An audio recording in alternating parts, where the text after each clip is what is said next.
Louise, I'm so excited to talk to you. You're bringing what I would consider to be sage wisdom Mhm. into a sector of the economy, of life that needs it. So you had an experience where you tried and it didn't work, and then you were able to figure it out and now it's working. So I'm curious, what was that experience that didn't work first? And let's talk about what did work. I think it's ultimately when you arrive at a place maybe for an interview, or you've you've got a job. And I appreciate some people need to work in places where maybe they're not feeling as comfortable, and I understand that, and I've been there, so this isn't a judgment on that. But I've been into situations where people have mission statements or mission or acronyms, and they say, C's for courageousness or whatever. And the longer the list, the less that I felt that mission statement. So I was working somewhere previous to this role, and I said to the CEO at the time, "No, I'm interviewing you because you're telling me all these things exist, and I need to feel them." And actually, it was one of the worst companies I've ever worked for. For the reason is they had no insight. It was really toxic. There's a lot of really difficult bullying going on. And what did Um, they do? they were in care. They provided a care Healthcare? facility. Yes. Oh, that's scary. Yes, and a lack of insight into that, and a lack of behavior management. And I think I've said previously is that, I try and do things from a right place. Sometimes it's not always right, but I try and do it from a right place. And if it's not right, then I have to think about why that's not. So when I got this job, it allowed me to really think about what kind of charity I wanted to operate, how I wanted my staff to feel in this charity, and how I wanted the people that visited the charity to feel. And they are all symbiotic. You can't, in my perspective, you can't run a health and safety charity for kids and have a really toxic leadership That would be kind of environment, obvious. So how could that even happen? because I I don't think understand. yeah, I think from my experience, I think we grow up in a society that if you step out of those what is considered acceptable, then it's a lot harder.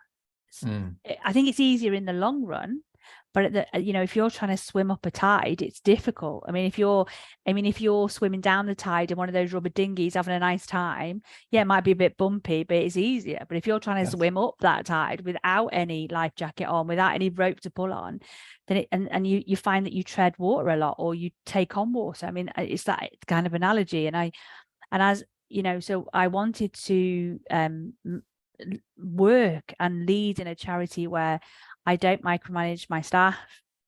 I trust that they can do the job, and if they can't, we have a conversation about it. We give people, not everybody turns up and gives on their best day. And I think to assume that people are going to turn up every day and be their best selves, I think is ridiculous. Can you imagine that you turn up to every day and that you're 100%? I can't do it. No, I'm glad I don't have nobody a can. boss expecting me to. Yeah, and I think that's what we need to do. We need to say, okay, what can I do to make your day easier? And so, if, for instance, people feel overwhelmed, it's like, let's go for a walk, or go home and have some lunch, or take some time out. Because if we work in that environment where we celebrate human beings, and sometimes, like, we don't, you're not feeling well, or you've got kids, or you've got pets, or whatever it may be, or you're just feeling generally overwhelmed with the world, is that you need to say to people, go home, take a minute, come back, we'll redo it tomorrow. And I think being a CEO of this charity, that filters down. So everybody that comes here then has a good time, because that filters through the whole of the charity. And Mm. I'm very clear about, because we are going to launch a water safety game, because we want to make the charity self-funding so that we can help more kids. It's not about making profit, it's about sustainability, not only on a financial level, but also on an environmental level. Is that I was speaking to the staff that even if we do grow bigger, say this game takes off, which is an amazing board game, it teaches us all about water safety and what to do. If that takes off and we say we get bigger, how do we make sure that we don't miss the point of that? Because Mm. there's lots of companies that you've heard of. Maybe recently we've got one locally called Brewdog that grew exponentially, but actually lost their culture very, very quickly, because they forgot that the point of life is to be kind to somebody else. And Mm. if people are coming into work feeling miserable, I've gone into work feeling miserable, not here, but in other We all have. places. I mean, it's just rotten. Yeah. It's a grim feeling, and I think we need to accept that. And I had to learn as a CEO, I had to learn to let stuff go. Well, let's Right? talk about that. Mm. So this is surprisingly in not-for-profit charity doing good works, call it an industry, I guess, an unusual situation when you would think it's like this everywhere. So what are the elements that you found that are in place here that weren't elsewhere? I think fundamentally I needed to really think about where would I like to work? How would I like to be responded to? How would I like to be accepted? And once I kind of figured that out, then I had to navigate how I was going to do that as a leader. Hmm. Because most of us have been leaders in organizations where that isn't allowed. So you wear a certain type of, and I'm simplifying it, but I don't, it's not simple. It's not simple. No. But you might wear a certain kind of suit, or you'll wear a shirt and tie. And if you didn't wear a shirt and tie, then you wouldn't be taken seriously. And I'm simplifying because I think that still exists. So it wasn't about the quality of work people were producing, it's how people perceive them to appear to be doing that work. So I think that some people don't like wearing shirts and ties, and that should be okay. Right. But sometimes we make these real big assumptions and put pressure on people, so therefore we don't get the best out of them. Or they've had a bad night with I don't know, let's say a baby, and they haven't had a chance to iron or even wash their shirt and tie, maybe not even wash themselves. You just go, it's okay, just come in your joggers. I mean, unless there's an outside expectation. But if you're working in an office and that you're not front facing, because that may not be where your company is at that point, that you say it's okay. And I think it's about letting people, it's about people being seen and heard where they are at that moment, I think. So if you know your staff well, and I'm fortunate I have a small team, and I'm fortunate I have a lovely team, that I know them. So I might say, look, you look really tired, go and work from home. Or they may So say, if you're in a toxic environment, or yeah, you're running a toxic environment and you don't want it to be that way, what do you do? How you had to leave one because there was nothing you could do. yeah. So I mean, it's very, where are yeah, the opportunities? I think it's very difficult if you don't know. So how, if you are leading a toxic environment and you don't know, that's a massive problem, because unless you have insight into that. So even though that this particular company sent out staff surveys, and the staff survey came back appalling, they kind of just went. So if you're going to ask your staff, you need to listen and hear what they've got to say. And there is nothing more humbling than asking a member of staff what they think of you, and they tell you. So I heard a great story. Ray Dalio, who is one of he founded, I don't know if they still are, but they were the largest hedge fund in the world, Bridgewater. And you think, oh my God, it's a hedge fund. They must be jerks. It was the opposite. It was one of the most enlightened cultures of any company around. Well, he asked his staff, what do you think of me? And the answer was, you're driving us crazy.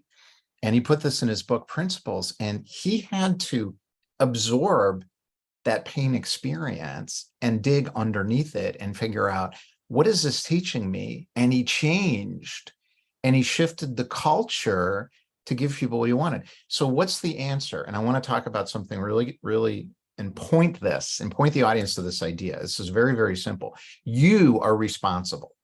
Nobody else. You are responsible for your inner state of being. You are the one who is responsible for when your people are doing something, or you see something, or something's going on in the organization, or you're in a toxic environment, to change yourself first.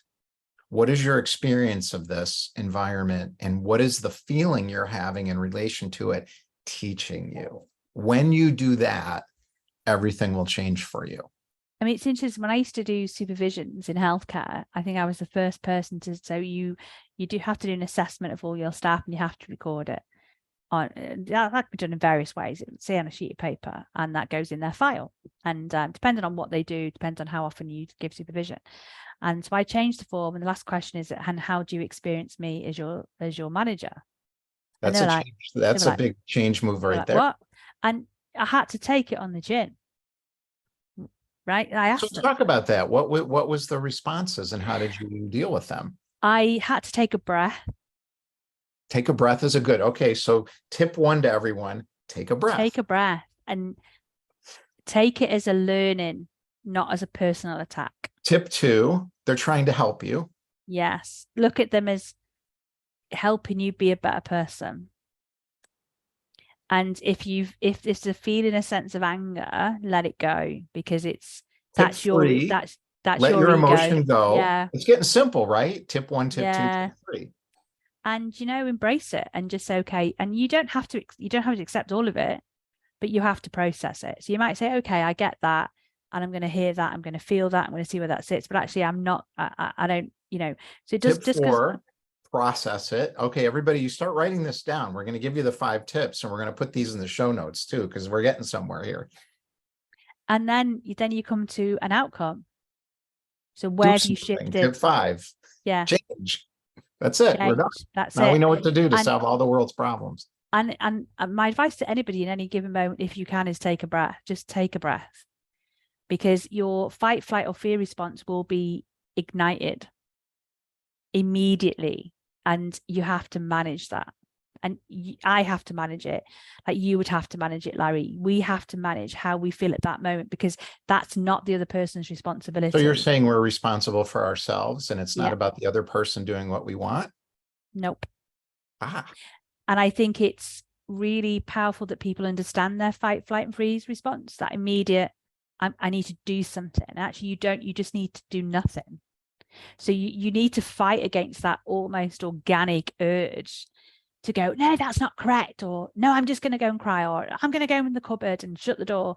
Those kind of emotions are organic, and they're innate, and they're who we are. But actually you can combat them by taking a breath and going, okay, I am going to sit with that. I'm not in any danger. There's nobody coming at me with a knife. This is an emotional response.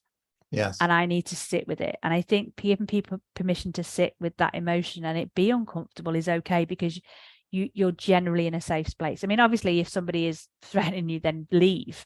But I would say that's unusual. It's completely. So why is this so complicated? We have 5 simple steps right here. We have an easy explanation of why this stuff goes wrong. Why isn't everybody doing this? Because we don't teach it. We don't teach presence. So we got a little bit of money to run a mindfulness project for a school. So it was a school. So you have kids in there from 5 to 11, and to be split, the classes are split into 2, sort of 5 to 8, 9, 9 to 11, and we taught them 3 mindfulness breathing. Okay, so and then we got the kids to teach other kids. Oh, that's so smart. The kids then led the session. Because you learn when you teach, you really learn. So then they were standing up, and they had the dingy thing, we called it, and then they would go, right, I'm going to lead you in a session. And the words they said to the other kids was, we're going to keep you safe while we do this. And at the end of the session, they would say to the kids, do you have any feedback for me? So we were not just teaching them mindfulness, we were teaching them to be present, we would teach them leadership skills, we would teach them confidence, and then we would teach them how to listen to feedback. We do not teach kids how to accept feedback. You don't teach them how to accept feedback? We do. Oh, you do? Oh, you mean one doesn't, or the big we doesn't, right? So they get reactive, and then they end up running hospitals or programs or whatever, and they're reactive. That's right, because they're in that fight, flight, or fear. But we say to them, look, hearing feedback, you just take a breath. And actually, that was one of the most successful. It was very cheap to run. The school then became a mindfulness school. Then they went home, these kids. And these kids were like 5, 6. And if they saw their parents get upset, they'd be like, come on, mom, dad, or they learned how to teach and they would sit the parents down, and they would then teach them like pedal breathing. Oh my God, that's hilarious. Now, so we then got feedback. So this happened about 18 months ago, Larry. Then we got feedback from parents saying a year later, you know, I was having a really bad day and my kids sat me down and, you know, and they went, oh, do you remember we could do this petal breathing? And they sat down with their mum and let her be present in that moment. And it completely changed her outlook. She said you know, she felt completely relaxed. She felt ready to then take on the next step. So we can do it. But the investment in that ability to say to people, you may hear things that you don't like, but that's okay. Because you have control how you react to that. You can't control what people are going to say to you, but you can control. But that immediate take a breath, take a moment. I want to And let give it sit with you. one piece of advice to people who are listening about how you can do this yourself, and then let's wrap up. So spend 30 minutes a day by yourself. Don't do anything. Don't meditate. Don't listen to music. Don't run. Just don't do anything. And ask yourself a question: what's going on inside me? And listen to the answer. Do this every day for 7 days. You're going to start to see something happen. And then you're going to realize if you start listening to that answer and doing what it tells you, everything is going to change for you. Yeah. And build it up. If you can't do 30 minutes, do 10. Don't just start listening, like you said, because people often say, I can't do 30. We know they can, but then do 10, do 5, build it up, give yourself a moment. And I think that's really important. And I think if we taught young people that, from the get-go, I think the world would be a much brighter, lighter place. That's what I think.